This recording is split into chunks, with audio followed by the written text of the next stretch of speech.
The sting on his cheek should have been the last thing Seo Dae-Hyun ever felt from a woman like her. Just another minor irritation in a night full of expensive whiskey and cold calculations. But as the echo of the slap died down, leaving the VIP lounge in a suffocating silence, something jagged and predatory woke up inside him. He had leveled city blocks for less than the defiance burning in Tari Monroe's eyes. "Do you have any idea what you've just done?" His voice was a low, melodic threat, the same tone that preceded a death sentence. Tari's hand was still raised, her fingers trembling against the air. The waitress mask she'd worn for years finally shattered on the floor. She didn't look like a girl terrified of a monster. She looked like a woman who had finally run out of things to lose. "I stopped a bully," she whispered, her voice thin but steady. Dae-Hyun took a step toward her, and for the first time in his life, he didn't want to crush the person who dared to strike him. As he looked at the bruise on her cheek, a mark of a life lived in the dirt while he sat on a throne. The king of the city's underworld felt the one thing he couldn't afford. For the first time since he'd seized power, Seo Dae-Hyun wasn't the one in command. Welcome back to Stories with Ross, besties. Before we begin, don't forget to like this video. Hit subscribe and comment where you're watching from. Now let's get into it. The sound of the slap was a gunshot in a cathedral. It didn't just ring. It altered the molecular weight of the air in the VIP lounge. Around them, the city's most dangerous men froze mid-breath, hands instinctively drifting toward the cold steel tucked beneath their tailored jackets. The clink of ice against crystal stopped. The low hum of the jazz plummeted into a void of absolute, terrifying silence. Tari felt the sting in her palm traveling up her arm, a vibrating current of pure adrenaline. She watched the red imprint of her fingers bloom across Seo Dae-Hyun's porcelain skin, a jagged blemish on his perfection. Her heart hammered against her ribs like a trapped bird. She was a waitress whose name he didn't know, a woman who lived in a walk-up with a broken radiator, and a landlord who called her a ghost. And she had just struck the king of the underworld. Dae-Hyun didn't move. His head remained tilted to the side, his dark, slicked-back hair falling slightly over his brow. The predatory stillness of his body was more frightening than a roar would have been. Slowly, agonizingly, he turned his face back to hers. His eyes, usually as flat and unreadable as obsidian, were wide, flickering with a terrifying electric shock. One of his bodyguards stepped forward, the metallic snick of a safety being switched off echoing in the quiet. "Sir?" the man prompted, his voice a low growl of permission. Tari didn't flinch. She stood her ground, her breath hitching but her chin tilted high. She looked past the monster to the man who had just treated her friend like a piece of discarded trash. Dae-Hyun raised a hand, a sharp, dismissive motion that halted his men instantly. He stepped into her personal space, his scent, expensive tobacco and something cold, like mountain air, enveloping her. He reached out, his thumb grazing the bruise on her own cheek, the one she'd received from a debt collector 3 days ago. "Everyone out," he whispered. The room cleared in a blur of motion, leaving Tari alone with the man who held her life in his hands. He didn't look angry anymore. He looked like a man who had just found a diamond in a gutter and was deciding whether to polish it or crush it.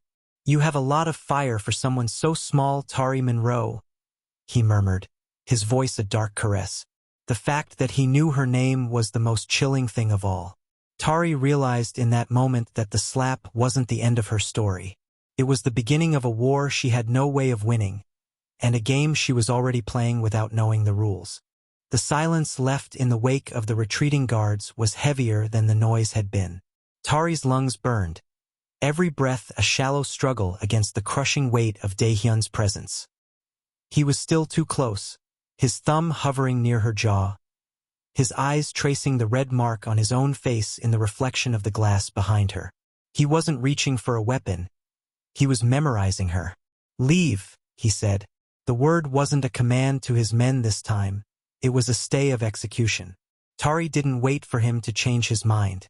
She spun on her heel, her sensible work shoes clicking frantically against the marble floor. She didn't look back at the VIP lounge, didn't look at the terrified face of the waitress she had defended. and certainly didn't look at the men in dark suits who parted for her like a black sea. She burst through the heavy velvet curtains, the transition from the cold blue luxury of the lounge to the chaotic, neon pulse of the main club floor feeling like a fever dream. She didn't stop to clock out. She didn't grab her coat. She pushed through the crowd of sweating, dancing bodies, her heart a frantic drumbeat against her collarbone. The air outside was biting, the city's winter wind cutting through her thin uniform as she hit the pavement. Every shadow was a threat. Every pair of headlights turning a corner felt like a spotlight searching for a fugitive. Tari sprinted toward the subway entrance, her legs aching, the adrenaline finally beginning to sour into raw, cold terror. She disappeared into the bowels of the station, jumping onto a closing train and pressing her forehead against the grimy window. As the train screeched into the dark tunnel, she caught her reflection. The bruise on her cheek looked darker, but it was eclipsed by the wild, feral light in her eyes. She had touched the untouchable. She had marked the man who owned the city. She reached her apartment building, a crumbling brick relic that smelled of damp wood and old grease, and fumbled with her keys. Her hands were shaking so violently they rattled against the lock. Once inside, she leaned against the door, sliding down to the floor until her knees hit her chest. She was safe, for now. But as she looked at her hand, the hand that had struck a king, she saw a faint smear of his expensive aftershave on her skin. She was a nobody who had just signed her name in blood on the front page of the underworld's ledger. The red mark wasn't just on his face. It was on her life. And in the silence of her empty studio, she realized the terrifying truth. A man like Seo Dae-Hyun didn't let things go. He collected them. The sun rose the next morning, but it brought no warmth to the hollow pit in Tari's stomach. She had spent the night huddled on her threadbare sofa, clutching a kitchen knife she knew would be useless against a man like Dae-Hyun. She expected a battering ram at her door, or the heavy tread of polished Oxfords in the hallway. Instead, there was only a silence so absolute it felt unnatural. When she finally gathered the courage to stand, the first thing she noticed was the door. The deadbolt, which had been jammed and useless since she moved in, didn't jiggle when she touched it. It was new. The heavy brass felt cold and expensive under her fingertips, a high-security lock that belonged on a vault, not a rotting door in a forgotten corner of the city. Her breath hitched. She looked down and saw a crisp white envelope tucked precisely under the door, her name written in calligraphy so sharp it looked like it had been carved with a blade. Inside was a receipt from her landlord, stamped paid in full. Not just for the 3 weeks she owed, but for the next 12 months. Tari's knees went weak. This wasn't a gift. It was a claim. She moved through her tiny studio like a stranger in a crime scene. The radiator, which usually knocked and hissed before dying, hummed with a quiet, efficient heat. The cracked window in the kitchenette had been replaced with reinforced glass, clear and mocking. Her small refrigerator, which had held nothing but a wilted lemon and a carton of expired milk, was now stocked with porcelain jars of caviar, fresh fruits that looked like jewels, and a bottle of the same top-shelf whiskey Dae-Hyun had been drinking in the VIP lounge. Everything smelled of him, that same scent of mountain air and expensive tobacco. He had been here, while she slept, or perhaps while she sat paralyzed on the sofa. His people had moved through her life like ghosts, fixing her world without ever asking for permission. It was a violation wrapped in velvet. By erasing her struggles, he had erased her autonomy. Every repaired floorboard was a reminder that her walls couldn't keep him out. She realized then that the Ice King wasn't going to kill her for the slap. He was going to swallow her whole. He was stripping away the walls of her poverty until there was nothing left for her to hide behind.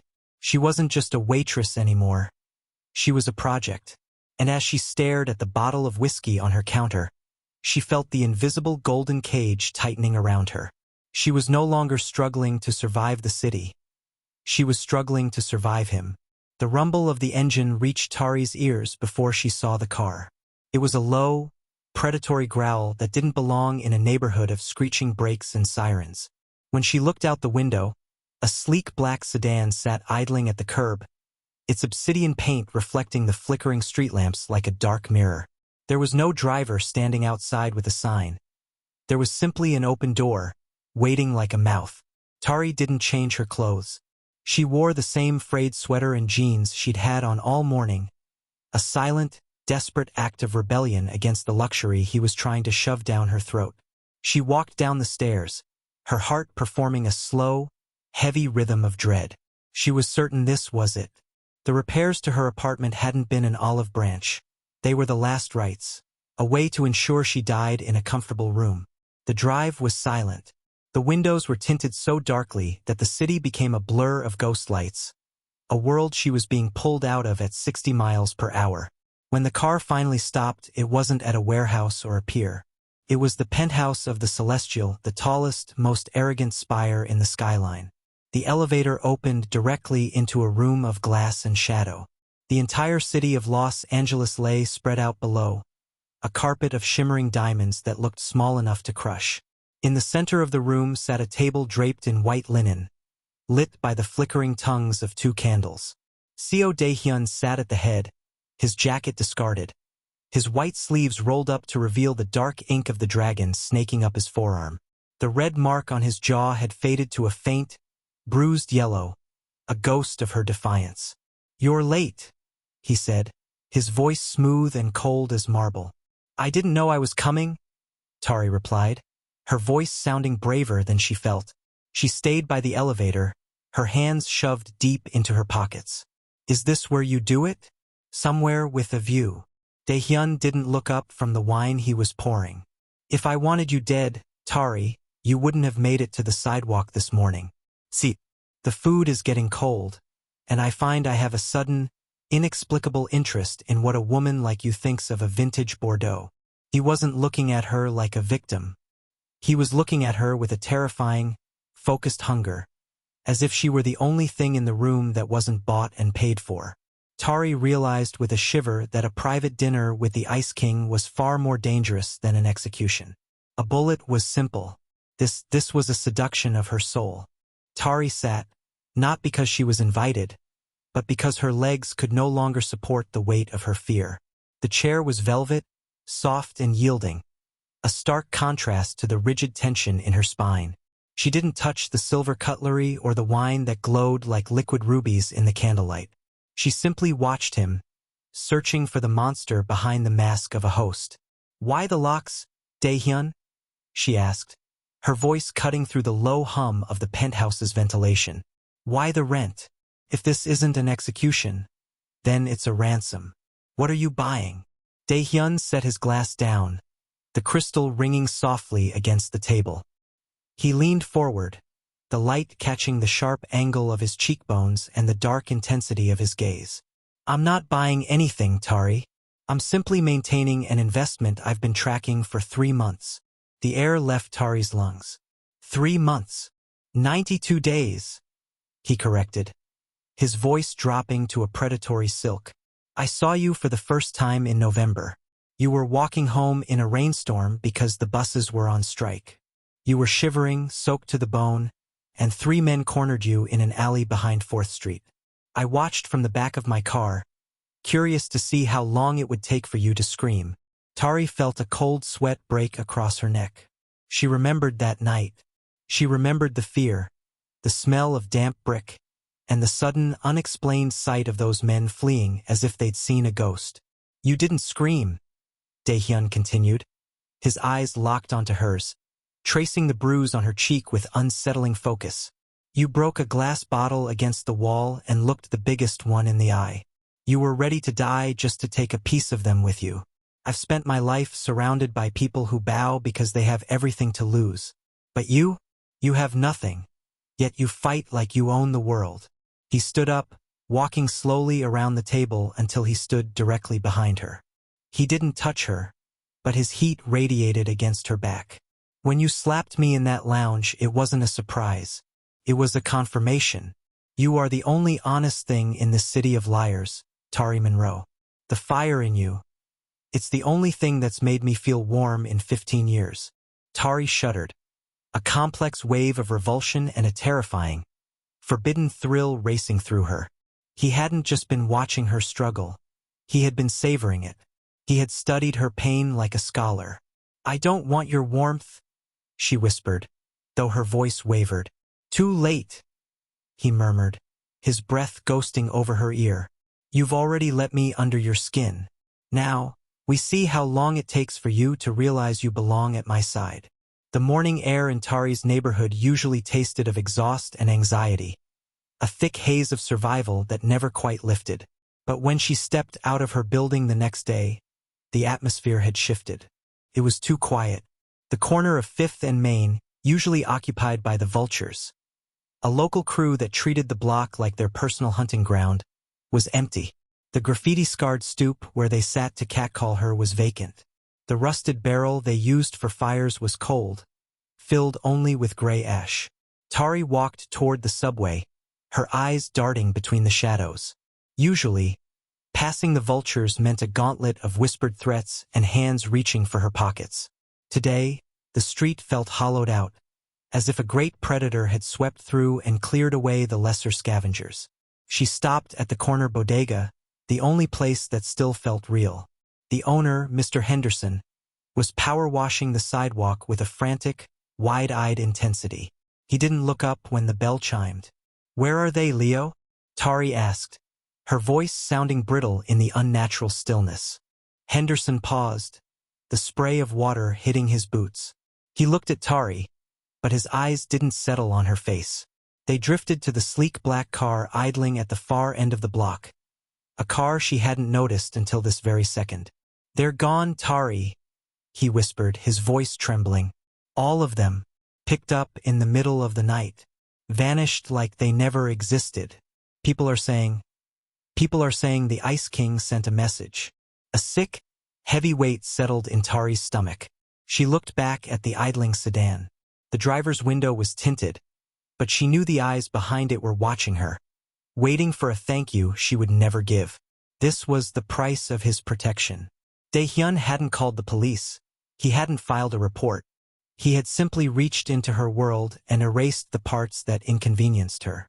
It was efficient, bloodless, and utterly terrifying. He wasn't just fixing her locks anymore. He was editing her reality. She realized with a jolt of horror that those men, as cruel as they were, had families. They had lives that had been snuffed out because they dared to breathe the same air as his investment. Tari felt the invisible golden threads of her new life tightening around her throat. Dae-Hyun was turning her neighborhood into a graveyard of his enemies, making her the center of a void. He was protecting her, yes, but he was also isolating her. By removing every threat, he was ensuring that he was the only power left for her to lean on. She turned away from the empty corner, the silence of the street screaming louder than the Vultures ever had. She wasn't safe. She was just the only prey left in the tiger's cage. The dress was a second skin made of midnight silk, so heavy and expensive it felt like armor. Tari stood at the top of the grand staircase of the Metropolitan Museum, her reflection mocking her from the polished marble. She was no longer the girl in the stained apron. She was a masterpiece on display, a guest of the man who held the city's leash. "Breathe, Tari," a voice purred behind her. Dae-Hyun appeared at her side, his black tuxedo making him look like a shadow given human form. He didn't offer his arm. He simply stood close enough for her to feel the heat of his body. "You look like you're preparing for a firing squad." "I've worked parties like this," Tari whispered, her eyes fixed on the sea of glittering gowns and sharp suits below. "I'm the one who carries the trays. I'm the one they look through." "Not tonight," he said, his voice dropping to a low, dangerous vibration. "Tonight, they look at you, and they see the only woman who ever made me bleed. They see power." As they descended the stairs, the room didn't just quiet. It parted. It was the same Black Sea movement she had seen in the club. But here, under the crystal chandeliers, the fear was wrapped in diamonds. Tari felt the weight of 1,000 stares. Some hungry, some hateful, all curious. She saw a senator she had once served a gin and tonic to. He looked at her now with a forced, sweating smile, his eyes darting to Dae-Hyun's stony face. The music shifted into a slow, haunting waltz. Without asking, Dae-Hyun pulled her onto the floor. One hand settled firmly on the small of her back, the other clasping hers. His touch was electric, a searing contrast to the Ice King persona. They moved in a blur of motion, the world spinning into a kaleidoscope of gold and white. For a moment, the rhythm took over, and Tari forgot the debts, the deadbolts, and the missing men on the corner. She looked up at him, her breath hitching. The red mark on his jaw was gone, but the fire in his eyes was brighter than ever. "You're doing it again," she murmured, her feet following his lead with a grace she didn't know she possessed. "You're trying to make me forget who I am." "I'm trying to make you realize who you could be," he countered, spinning her into a tight turn that brought them chest to chest. "You were never meant to serve these people, Tari. You were meant to rule them." As the song ended, Tari looked over his shoulder and saw a group of waitresses standing by the kitchen doors, their faces weary and invisible. One of them looked exactly like she had a week ago. The girl caught Tari's eye, a flicker of recognition and resentment crossing her face. The golden cage didn't just keep Tari in. It shut the rest of the world out. She wasn't one of them anymore, but she wasn't one of these people either. She was something else. Something defined entirely by the man whose hand was still burning against her skin. The golden dream of the gala shattered the moment Tari stepped back into her hallway. The scent of mountain air and expensive tobacco that usually lingered in her apartment had been suffocated by something sharp and metallic. Gunpowder and ozone. She didn't have time to scream. The heavy brass lock Dae-Hyun had installed, the one she thought made her a prisoner, was the only reason she was still standing. It had been hammered, gouged by bullets that hadn't quite pierced the reinforced core. But the door hung crooked on its hinges, and the hallway was a wreckage of splintered wood and broken glass. From the shadows of her kitchenette, a man stepped out. He wasn't one of Dae-Hyun's polished ghosts. He was ragged, his eyes wide with a frantic, desperate edge. He held a serrated knife that caught the flickering light of the hallway. "Where is he?" the man hissed, his voice cracking. "The Ice King's little pet. Where does he keep the ledger?" Tari backed away, her heels catching on the rug. The realization hit her like a physical blow. The protection Dae-Hyun offered wasn't a shield. It was a target. By marking her as his, he hadn't saved her from the world. He had invited the worst parts of it to her doorstep. To these men, she wasn't a person. She was a vulnerability. She was the one place where Seo Dae-Hyun was soft. "I don't know what you're talking about," Tari said, her voice trembling as she reached behind her, fingers brushing against the cold weight of the whiskey bottle on the counter. The man lunged. Tari didn't think. She reacted with the same raw, gutter-born survival instinct that had driven her hand across Dae-Hyun's face. She swung the heavy crystal bottle. It shattered against the man's temple in a spray of amber liquid and glass, the smell of top-shelf bourbon suddenly nauseating. As he slumped to the floor, the heavy tread of boots thundered in the stairwell. Tari braced herself, certain more were coming. But the door was kicked open by a familiar silhouette. Dae-Hyun burst in, a gun in his hand, his face a mask of such pure, murderous rage that it made the intruder look like a child. He didn't look at the man on the floor. He lunged for Tari, his hands gripping her shoulders with a bruising intensity, his eyes frantic as they scanned her for blood. "Are you hurt?" he roared, his voice stripped of its usual melodic chill. Tari looked at her hands, covered in expensive whiskey and another man's blood. She looked at the ruin of her home, the one place she thought was hers. She finally understood. There was no going back to being invisible. There was no waitress mask thick enough to hide her now. "You did this?" she whispered, pushing against his chest. "You didn't fix my life, Dae-Hyun. You ended it." The silence that followed her accusation was sharper than the gunfire. Dae-Hyun stood amidst the wreckage of her studio, his chest heaving, the hand holding the weapon trembling with a rare, jagged emotion. For the first time, the Ice King looked human, his composure cracked by the sight of her covered in the debris of his world. "You're right," he said, his voice a low, hollow rasp. He lowered the gun, the steel catching the dim light. "I thought I could pull you into the light without the shadows following. I was wrong. My presence in your life is a death sentence." He stepped back, creating a cavernous space between them. He looked at the shattered whiskey bottle, then at the blood on her knuckles. There is a car waiting downstairs. Not my car. Plain taxi. There is a bag in the closet with a new identity, a passport, and enough cash to buy a life in any city you choose.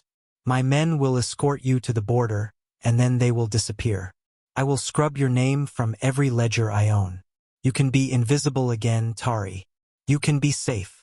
Tari looked at the open door, at the promise of the nobody life she had spent years mourning. She could go back to being a ghost. She could find a diner in a town where no one knew his name, where the lock stayed broken and the rent was always late. She could have her autonomy back. But as she looked at her hands, she realized the truth. The fire he had seen in her, the spark she had used to shatter that bottle, wasn't something he had given her. It was something he had merely uncovered. If I leave, she said, her voice steadying, I go back to being a victim of a different system. I go back to being background noise for men who aren't even half the monster you are. She walked toward him, stepping over the fallen intruder, until she was inches from his chest. She didn't look at him with fear, but with a cold, terrifying clarity. I won't be your investment, Dae-Hyun, and I won't be your pet. If I stay, the golden cage stays open. I don't want your protection. I want your resources. I want the power to fix the parts of the city you've spent your life breaking. You govern the streets with blood, but from now on, I govern you. Dae-Hyun's eyes widened, a slow, predatory smile spreading across his face. Not one of conquest, but of recognition. He had reached for a queen on a chessboard, but he had accidentally awakened a goddess. A negotiated peace, he murmured, bowing his head slightly in a gesture of genuine surrender. What is your first decree, Tari Monroe? Clean up this mess, she said, gesturing to the room and the life she was leaving behind. Then, show me how to make them all bow. The glass walls of the Monroe Foundation stood as a transparent defiance against the grime of the city below. A year ago, the women entering this building would have been invisible. Ghosts in aprons, shadows in transit. Now they walked through doors held open by men in dark suits who no longer looked through them, but at them, with the wary respect reserved for those under the Queen's shadow. Tari stood in her office, her silhouette sharp against the floor-to-ceiling windows. She no longer wore the midnight silk of a guest or the frayed cotton of a victim. Her suit was tailored, ivory white, a stark contrast to the darkness of the world she now navigated. On her desk sat a ledger, but it wasn't a record of debts or deaths. It was a blueprint for the neighborhood she had once feared. Schools, clinics, and small business grants, all built on the foundation of a ruthlessness she had repurposed. The heavy door behind her opened without a knock. She didn't need to turn to know the scent, mountain air and expensive tobacco. The gala starts in 20 minutes, Dae-Hyun said, his voice no longer a melodic threat, but a low, steady anchor. He walked to her side, looking out at the skyline they had effectively carved in half.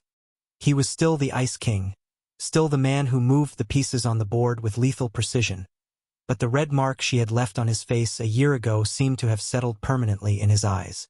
He didn't look at the city. He looked at her. They're waiting for you, he murmured. The mayor, the families, the people who used to think you were background noise. They're terrified of what you'll say next. Good, Tari replied, finally turning to face him. She reached out, her fingers grazing the same jawline she had once struck in a fit of rage. Now the touch was one of ownership. Terror is just a prerequisite for respect. You taught me that. Dae-Hyun leaned into her touch, a brief, rare flicker of vulnerability crossing his features. He had cleaned up her life, but she had dismantled his soul, rebuilding it into something that could actually sustain a heart. He was still a monster, but he was her monster, and she was the only one with the power to keep him on his leash. Are you ready, Tari? She picked up her clutch, her reflection in the glass no longer showing a poor waitress, but the most powerful woman in the underworld. She wasn't just seen. She was the sun around which the city's darkest elements now orbited. I've been ready since the moment I stopped being afraid, she said. As they walked out together, The black sea of guards parted one last time. This time, they didn't bow to the man. They bowed to the woman who had turned the Ice King's throne into a seat for two. Tari Monroe wasn't running from the monsters anymore. She was leading them home. Here are some lessons to learn from the story. The transformation of Tari Monroe and Seo Dae-Hyun serves as a powerful testament to the idea that dignity is not a gift granted by the powerful, but a right reclaimed by the brave. The core moral of their journey is that true power lies in the refusal to be invisible. Tari's initial slap was not merely an act of violence. It was a refusal to accept a system that demanded her silence in exchange for her survival. Her story illustrates that while we cannot always choose the circumstances of our lives, we can choose the terms of our engagement with them. She learned that autonomy is not found in running away from darkness, but in having the courage to stand within it without letting it consume your soul.